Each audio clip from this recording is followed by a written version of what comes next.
కాటరా classic రెటినాలకు world class treatment ఇప్పుడు మన భీరంగూడలో American laser eye hospitals.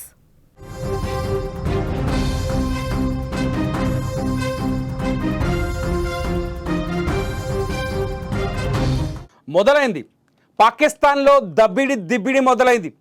Pakistan ఆక్రమిత కశ్మీర్ పీఓకేలో ఇప్పుడు నిరసన జ్వాలలు ఎగిసిపడుతున్నాయి. దశాబ్దాలుగా పాకిస్తాన్ అనుసరిస్తున్న అణచివేత విధానాలకు వ్యతిరేకంగా అక్కడి ప్రజలు పోరాటానికి దిగారు. మొత్తం ప్రాంతమంతా ప్రస్తుతం రణరంగంగా మారిపోయింది. పీఓకే ప్రజలకు పాకిస్తాన్ ప్రభుత్వం గత 70 ఏళ్లుగా నరకం చూపిస్తోంది. వారికి కనీస హక్కులు ఇవ్వకుండా దారుణంగా అణచివేస్తోంది. పీఓకేలోని సహజ వనరులను పాకిస్తాన్ పూర్తిగా వాడుకుంటోంది. అయితే ఆ వనరుల నుంచి కనీస శాతం ప్రయోజనాన్ని కూడా స్థానిక ప్రజలకు ఇవ్వటం లేదు పాకిస్తాన్ ప్రభుత్వం. ఈ పరిస్థితుల్లో తమకు జరుగుతున్న అన్యాయంపై ప్రజల్లో మేల్కొల్పు వచ్చింది, తిరుగుబాటు వచ్చింది. దీంతో వారు ఏకంగా ప్రభుత్వంపై, షెహబాజ్ షరీఫ్ ప్రభుత్వంపై వ్యతిరేకంగా భారీ నిరసనలు, ర్యాలీలు చేస్తున్నారు. పౌర సమాజ కూటమి అయిన అవామీ యాక్షన్ కమిటీ ఏఏసీ ఆధ్వర్యంలో ఈ నిరసనలు జరుగుతున్నాయి. నిన్న షట్టర్ డౌన్ వీల్జామ్ పేరుతో నిరవధిక బంద్కు పిలుపునివ్వగా దీనికి స్థానికుల నుంచి పెద్ద ఎత్తున మద్దతు లభించింది. మార్కెట్లు, షాపులు, స్థానిక వ్యాపారాలు పూర్తిగా మూతబడ్డాయి. నిన్న రవాణా కూడా పూర్తిగా స్తంభించిపోయింది. పీఓకేలో పాకిస్తాన్ బలవంతపు ఆక్రమణ నుంచి తమకు స్వేచ్ఛ కావాలంటూ జనం నినాదాలు చేస్తున్నారు. వారు కథం తొక్కడంతో ఆ ప్రాంతమంతా దద్దరిల్లిపోయింది. అయితే దీన్ని అణచివేసేందుకు ముజఫరాబాద్లో నిరసనలో పాల్గొన్న పౌరులపై పాకిస్తాన్ సైన్యం, ఐఎస్ఐ మద్దతున్న ముస్లిం కాన్ఫరెన్స్ సాయుధ దుండగులు కాల్పులు జరిపారు. ఈ దారుణ ఘటనలో 2 అమాయకులు చనిపోయారు. దీంతో పాటు 22 మంది గాయపడ్డారు. పరిస్థితిని అదుపులోకి తెచ్చేందుకు పాక్ సర్కార్ పీఓకే వ్యాప్తంగా ఇంటర్నెట్ను నిలిపేసింది. అలాగే భారీగా పోలీసులను మోహరించింది.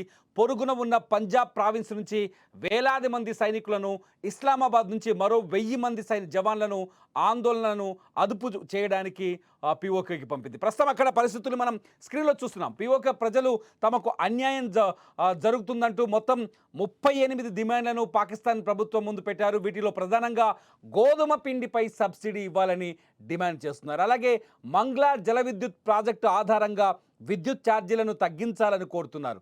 వీటితో పాటు పీఓకేలో అసెంబ్లీలో పాకిస్తాన్లో నివసిస్తున్న కశ్మీరీ శరణార్థుల కోసం కేటాయించిన 12 సీట్లను రద్దు చేయాలని డిమాండ్ చేశారు.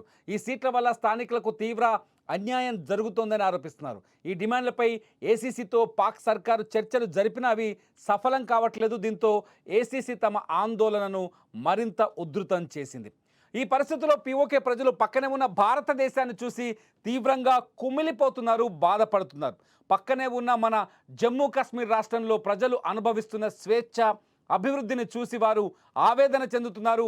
మాకు భారత్లో ఉన్నంత స్వేచ్ఛ పాకిస్తాన్లో లేదు, మీరు స్వేచ్ఛావాయువులు పీల్చుకుంటున్నారు, మేము బందిఖానలో ఉన్నామంటూ పీఓకే ప్రజలు నిరసన ప్రదర్శనలో బహిరంగంగా నినాదాలు చేస్తున్నారు. ఒకవేళ ప్రభుత్వం ఇలాగే మొండిగా, క్రూరంగా వ్యవహరిస్తే రానున్న రోజుల్లో పీఓకే ప్రజలే తమను భారత్లో కలుపుకోమంటూ భారత ప్రభుత్వాన్ని వేడుకునే రోజు ఎంతో దూరంలో లేదని స్పష్టంగా అర్థమవుతుంది. ఎందుకంటే తమ పక్కనే ఉన్న భారత పౌరులకు లభిస్తున్న సమానత్వం, గౌరవం కోసం వారు తహతహలాడుతున్నారు.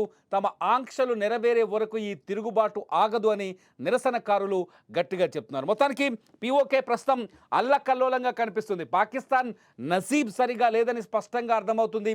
పాకిస్తాన్ ప్రభుత్వం పైన, ముఖ్యంగా షెహబాజ్ షరీఫ్ ప్రభుత్వం పైన తిరుగుబాటు వచ్చింది. ఇది కేవలం షెహబాజ్ షరీఫ్ ప్రభుత్వం పైన మాత్రమే కాదు, మొత్తం పాకిస్తాన్ పైన తిరుగుబాటు అని చెప్పాలి. ఎందుకంటే ఎప్పుడైతే పీఓకే పాకిస్తాన్ అదుపులో ఉందో, పీఓకే పైన మొదటి నుంచి పాకిస్తాన్లో అధికారంలోకి వచ్చిన ప్రతి ప్రభుత్వం సవతి తల్లి ప్రేమనే చూపిస్తున్నాయి. పీఓకే ప్రజల బాగోగులని ఏమాత్రం పట్టించుకున్న దాఖలాలు కనిపించట్లేదు. పాకిస్తాన్ చాలా స్పష్టంగా, పాకిస్తాన్ కానీ ఐఎస్ఐ కానీ పీఓకేని మొదటి నుంచి ఒక ఉగ్రవాద కేంద్రంగానే అభివృద్ధి చేసింది. అక్కడున్న ఉగ్రవాద శిబిరాలు ఏర్పాటు చేసి ఆ ఉగ్రవాద శిబిరాల ద్వారా భారత్ పైన ఉగ్రవాదాన్ని ఉసిగొల్పే ప్రయత్నమే చేసింది. కానీ ఆ పీఓకేలో ఉన్న పాక్ ఆక్రమిత కశ్మీర్లో ఉన్న ప్రజల ఆకలి బాధలను వాళ్ళ జీవితాన్ని ఏనాడు పట్టించుకున్న దాఖలాలు లేవు.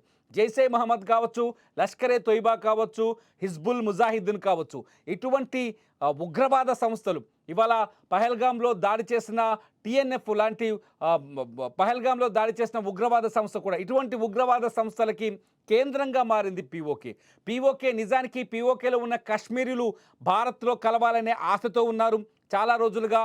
భారత్ ఎప్పుడు పీఓకేని స్వాధీనం చేసుకుంటుంది అనే ఆశతో కూడా చాలా స్పష్టంగా కనిపిస్తున్నారు. ఇవాళ ఆందోళనలు కూడా మనం అబ్జర్వ్ చేయొచ్చు, చాలా స్పష్టంగా చెప్తున్నారు. ఎప్పుడైతే కశ్మీర్లో స్వేచ్ఛ వచ్చిందో, కశ్మీర్లో ఉన్న పౌరులకి సమానత్వం దక్కిందో, కశ్మీర్లో ప్రజాస్వామ్య ప్రభుత్వం వచ్చిందో, కశ్మీర్కు ప్రత్యేక ఆర్టికల్ లేకుండా ఎప్పుడైతే కేంద్రం చర్యలు తీసుకుందో, ఆ చర్యలు తీసుకున్న తర్వాత ఆ స్వేచ్ఛని, కశ్మీర్లో అనుభవిస్తున్న స్వేచ్ఛని కావచ్చు, కశ్మీర్లో జరుగుతున్న అభివృద్ధిని కావచ్చు, వీటిని చూసి పీఓకేలో రియాక్షన్ స్పష్టంగా కనిపిస్తుంది. భారత ప్రభుత్వం కూడా రెగ్యులర్గా ప్రభుత్వం నుంచి కూడా కొన్ని విశ్లేషణలు వస్తున్నాయి. మన కేంద్రంలో ఉండే నాయకులు, జాతీయ నాయకులు కూడా చాలా స్పష్టంగా చెప్తున్నారు, ఎట్టి పరిస్థితుల్లోనూ పీఓకేని స్వాధీనం చేసుకొని తీరుతామని చెప్తున్నారు. పీఓకేని స్వాధీనం చేసుకోవాలి అంటే అక్కడి ప్రజల్లో ముందు తిరుగుబాటు కనిపించాలి. ప్రస్తుతం అటువంటి సిచ్యువేషన్ మనకు పీఓకేలో కనిపిస్తుంది. పీఓకే ప్రజలు తమ ఆకలి బాధను, తాము నష్టపోతున్న విధానాన్ని, ఆర్థికంగా వెనకబడుతున్న విధానాన్ని, సంస్కృతి పరంగా కోల్పోతున్న జీవితాన్ని, వీటన్నింటినీ వాళ్ళ ప్రజల ముందుకి, ప్రపంచం ముందుకు తీసుకొచ్చారు. వేలాది మంది, మీరు స్క్రీన్లో చూడొచ్చు, ఈ విజువల్స్ చూస్తుంటే నిజంగా ఆశ్చర్యం వేస్తుంది. పాకిస్తాన్ ప్రభుత్వం ఎంత రాక్షసత్వంగా ప్రవర్తిస్తుంది, షెహబాజ్ షరీఫ్ ప్రభుత్వం ఎంత నీతిమాలిన విధానాలని అమలు చేస్తుంది. షెహబాజ్ షరీఫ్ ప్రభుత్వం పీఓకే ప్రజల్ని ఎందుకు సవితి తల్లి ప్రేమను చూపిస్తూ పీఓకే ప్రజలని ఇబ్బందులకు గురి చేస్తుందనే విషయాన్ని చాలా స్పష్టంగా మనకు అర్థమవుతుంది. పీఓకేతో పాటు సేమ్ ఇదే తిరుగుబాటు మొదటి నుంచి బలూచిస్తాన్లో కూడా ఉంది. బలూచిస్తాన్ని ఎలా అయితే పాకిస్తాన్ దోచుకుంటుందో, అక్కడి నిధుల్ని కావచ్చు, అక్కడి గనుల్ని కావచ్చు, మైనింగ్స్ కావచ్చు, బలూచిస్తాన్ని ఎలా దోచుకుంటుందో అదే విధంగా పీఓకే కూడా దోపిడీకి గురవుతుంది. దీన్ని ఇవాళ మనం సమర్థించాల్సిన అవసరం ఉంది.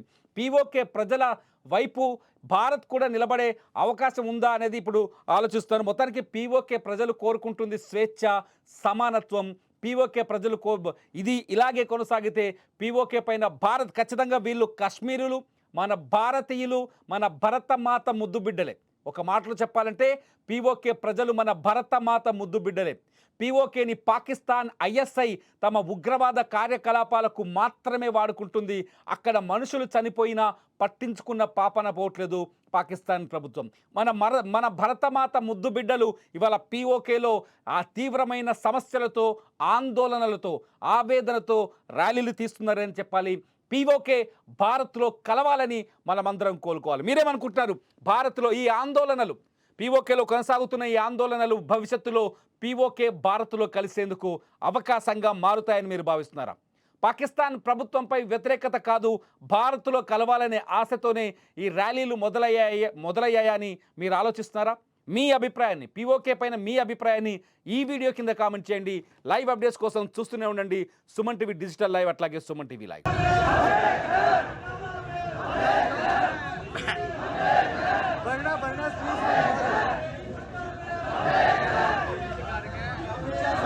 रास्ते टूट जाएंगे तो लोग आएंगे, चौक तो अपना है, लोग चौक में आएंगे।